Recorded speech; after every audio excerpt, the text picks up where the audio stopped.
This is the Hawaii most visitors never see. An hour from the luxury hotels and shops in the farthest corner away from Honolulu. It's the Hawaiians' Hawaii, working class and proudly native, where locals will tell you Hawaii is occupied by the U.S., that it has been for 124 years, and that it'll one day be free. We came here to see the native sovereignty movement in action.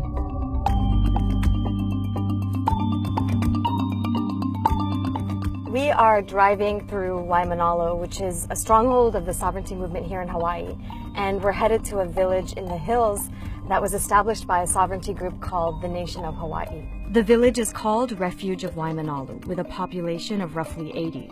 The state handed the group 45 acres of land in the 90s after it occupied a popular beach for over a year.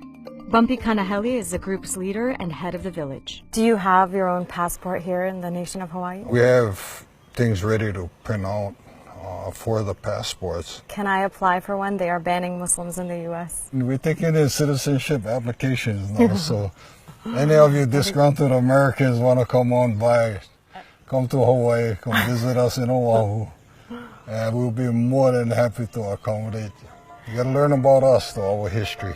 And for Native Hawaiians, it's a painful history. In 1893, armed U.S. naval forces helped American sugar plantation owners overthrow Hawaii's queen.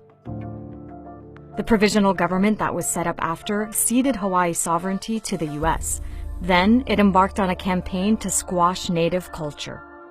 What's one word you would use to describe what happened here in 1893? Genocide. That was their intent, to make life hard for us in such a way it would cause our own destruction. And that's what happened. It's still happening. It's more passive. It's like genocide in paradise. It's made official at the White House. President Eisenhower congratulates the new congressional representatives of Hawaii, adding the 50th and southernmost state. Hawaii officially became America's 50th state in 1959. In 1993, the U.S. formally apologized for its involvement in the illegal overthrow of the sovereign Hawaiian kingdom, 100 years after the fact. That's where the story of how Bumpy wrangled these lush foothills begins. In that apology resolution, the U.S. admitted that Native Hawaiians had never relinquished their sovereignty. Armed with that fact, Bumpy and 300 others occupied Makapu'u Beach.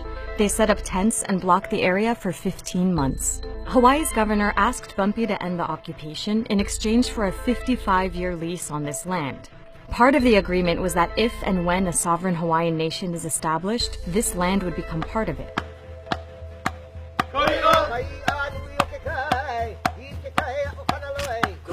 Along with the renewed fight for independence came a cultural shift throughout Hawaii.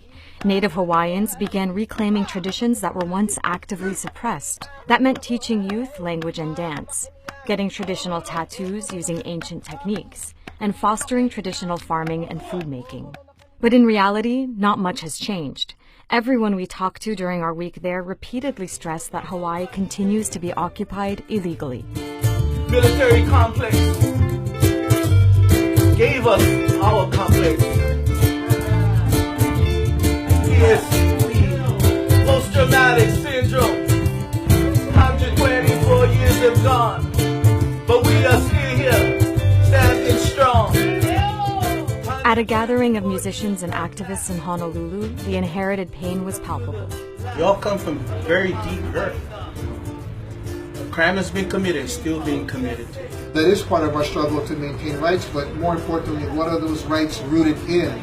And those rights are rooted in a country that had its sovereignty and recognition stolen by the United States. Businessmen, sugar barons, they wanted to soak up the land.